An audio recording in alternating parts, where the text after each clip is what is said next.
Upo muna po kayo doon. Kuya. Sige po, upo muna kayo. Yan, dahan-dahan lang po. Okay, yan.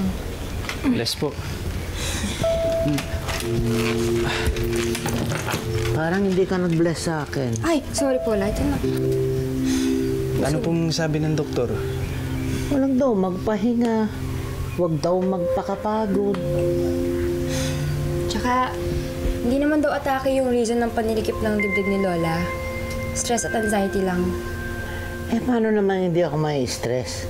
Eh, yung Nico na yan eh. Maaligid na naman dito sa kapatid mo. Oh, puso mo na naman, La. Noel, nakausap mo si Nico? Anong sabi sa'yo? Humingi lang ng sorry. Hindi niya naman daw kasi sinasadya yung nangyari.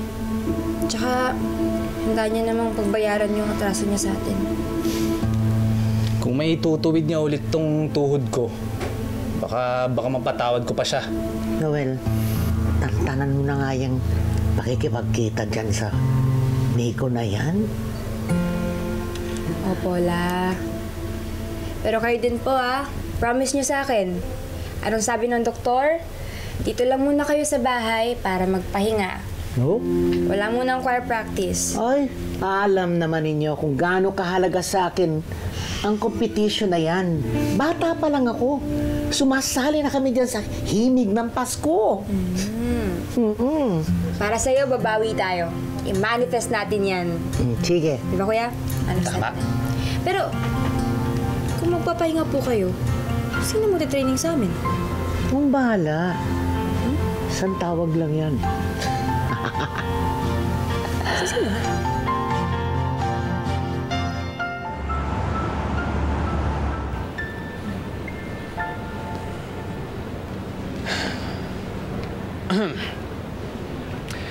Magandang araw sa lahat. Tawagin niyo na lang akong Baristo or Sir B. Sa ngayon, ako muna ang papalit kay Lola Amor at magiging choir director niyo.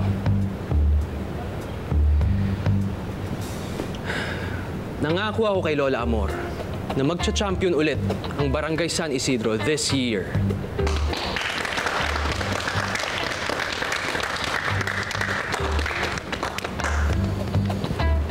Pero mukhang may kulang tayo.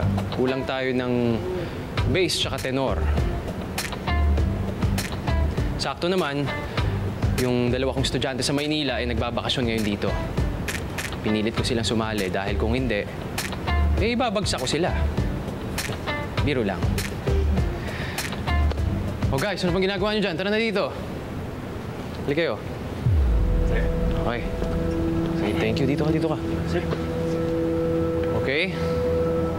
Ito si Lance. At si Nico. Simula ngayon, parte na sila ng koral. Okay?